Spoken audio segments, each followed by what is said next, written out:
Assalamualaikum warahmatullahi wabarakatuh. Santri Madrasah Sanawiyah Qojiah yang saya banggakan, selamat berjumpa kembali dalam pembelajaran daring pada pagi kali ini. Seperti biasa, mari kita awali pembelajaran ini dengan bacaan suratul Fatihah yang kita hadiahkan kepada para muassis dan masyayikh Madrasah Qojiah. Semoga menjadi berkah pada Madrasah Qojiah, khususnya pada kita semua. Lahumul Fatihah.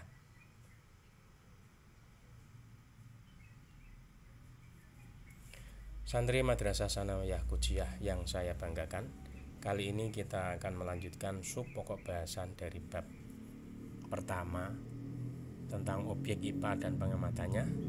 Kita lanjutkan pada bagian yang ketiga atau yang C, yaitu mengetahui objek IPA. Kemudian yang D, mengetahui kategori penggolongan IPA. Dan yang E adalah pengukuran. Kita lanjut untuk yang C, mengetahui objek yang dipelajari IPA. Apa itu? Adalah seluruh benda yang ada di alam ini dengan segala interaksinya satu dengan yang lainnya.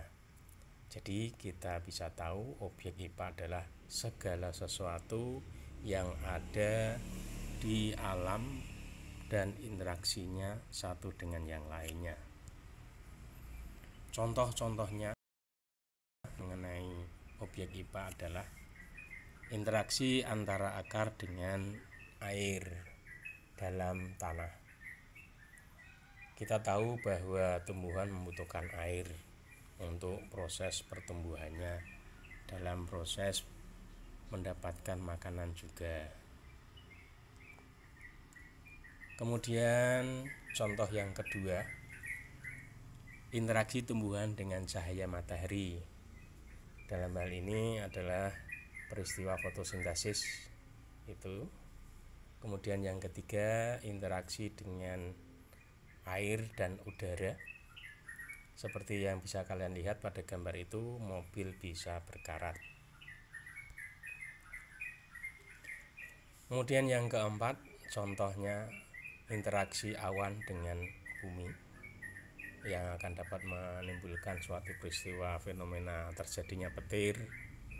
Kemudian yang kelima, hubungan bumi dengan benda-benda langit, terjadinya peristiwa pasang surut air laut, kemudian gerhana matahari. Berikutnya yang D, mengetahui kategori penggolongan IPA, meliputi fisika, biologi, kimia, dan yang keempat ada geologi dan astronomi.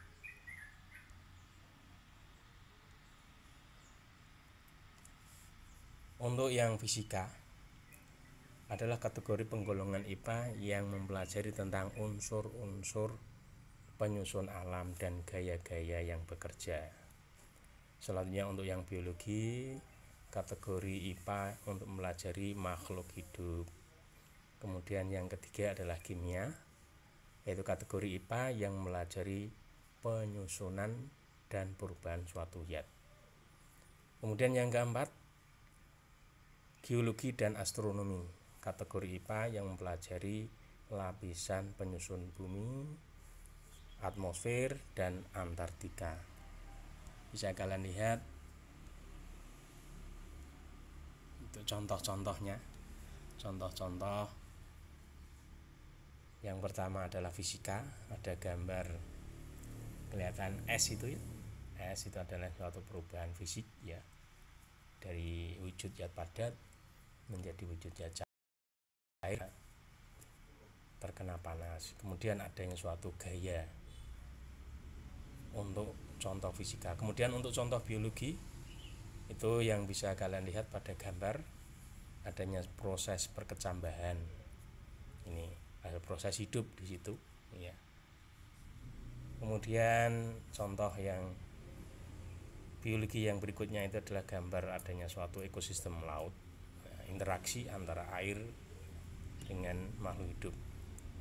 Kemudian kimia, bisa kalian lihat itu adanya suatu perubahan-perubahan zat ya. Kemudian geologi dan astronomi, bisa kita lihat pada contoh gambar itu, yaitu peristiwa terjadinya gerhana.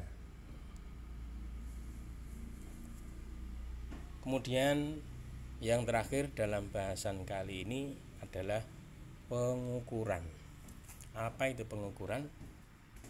Pengukuran adalah suatu kegiatan membandingkan suatu besaran yang diukur dengan alat ukur yang digunakan sebagai satuan. Di sini ada istilah besaran dan ada istilah satuan. Apa itu? Ya, misalkan ini ada contoh, misalkan mengukur massa. Ya, massa itu adalah merupakan suatu besaran yang bisa dilihat adanya satuannya, itu ada kilogram, ada gram, itu adalah merupakan suatu satuan.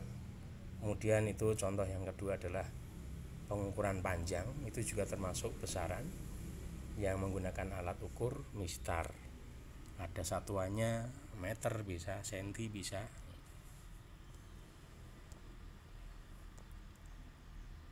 Selanjutnya istilah dari besaran. Apa besaran itu? Segala sesuatu yang dapat diukur dan dinyatakan dengan angka atau nilai. Misalkan panjang, panjangnya berapa, misalkan ada angkanya di situ. Kemudian luasnya berapa, misalkan ada nilainya dan ada satuannya. Luasnya misalkan 2 meter persegi, misalkan satuannya meter persegi. Misalkan volumenya berapa, misalkan 3 meter kubik ya, 3 angkanya meter kubik, itu satuannya. Kecepatan misalkan. Nah, besaran dikelompokkan menjadi 2 macam, yaitu besaran pokok dan besaran turunan. Besaran pokok adalah besaran yang satuannya telah ditetapkan terlebih dahulu dan diturunkan dari besaran lain. Artinya satuannya itu sudah paten, sudah disepakati oleh para ahli internasional. Ada 7 macam besaran pokok itu sudah paten, yang mana itu ada panjang, satuannya tetap meter ya. Massa itu satuannya kilogram, kalau dalam MKS ya meter, kilogram kalau dalam CGS ya bisa sentimeter, bisa gram. Kemudian waktu sekon, kuat arus ampere satuannya, suhu Kelvin, jumlah zat mol, intensitas cahaya candela. Selanjutnya besaran turunan. Besaran turunan adalah besaran yang satuannya diturunkan dari satuan besaran pokok atau dari satuan besaran yang lain. Diturunkan artinya dijabarkan atau diuraikan, yang diperoleh dari penggabungan dengan cara bisa perkalian ataupun bisa pembagian. Contohnya misalnya itu satuan luas. Luas itu lambangnya A besar, kemudian satuannya diperoleh dari meter dikalikan meter. Meter artinya dari besaran pokok panjang dengan besaran pokok panjang.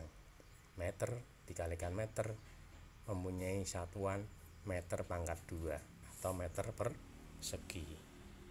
Selanjutnya itu berikutnya bisa kalian cermati, bisa kalian baca.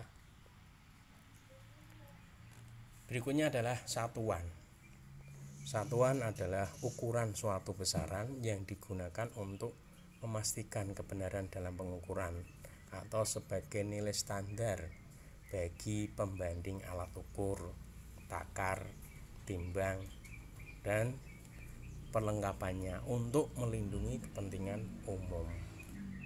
Nah, satuan ini ada satuan baku atau satuan standar, satuan yang diakui secara internasional itu bisa juga disebut dengan satuan internasional.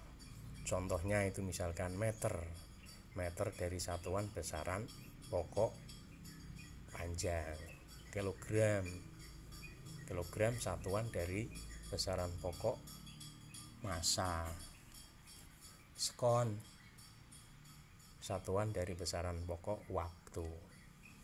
Ini dalam kurung adalah MKS. Ini satuan internasional, ada dua istilah, MKS dan CGS. MKS itu kepanjangan dari meter, kilogram, sekon. Kalau yang CGS itu sentigram, sekon.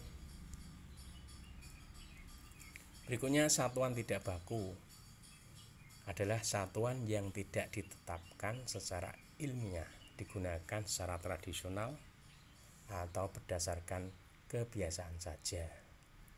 Nah, satuan ini akan menghasilkan suatu angka atau nilai yang berbeda-beda pada tiap orang yang mengukur. Contohnya misalkan itu ada langkah, bisa kaki, bisa jengkal, bisa depa, bisa bakul, bisa pikul, bisa sebatok, dan lain sebagainya. Bahwa satuan-satuan itu kan mempunyai ukuran yang berbeda, akan menimbulkan suatu hasil yang berbeda pula. Selanjutnya itu ada tugas latihan saja. Untuk latihan bisa kalian cermati, bisa kalian kerjakan. Itu berikutnya. Ini yang terakhir. Sekian dan selamat mencoba.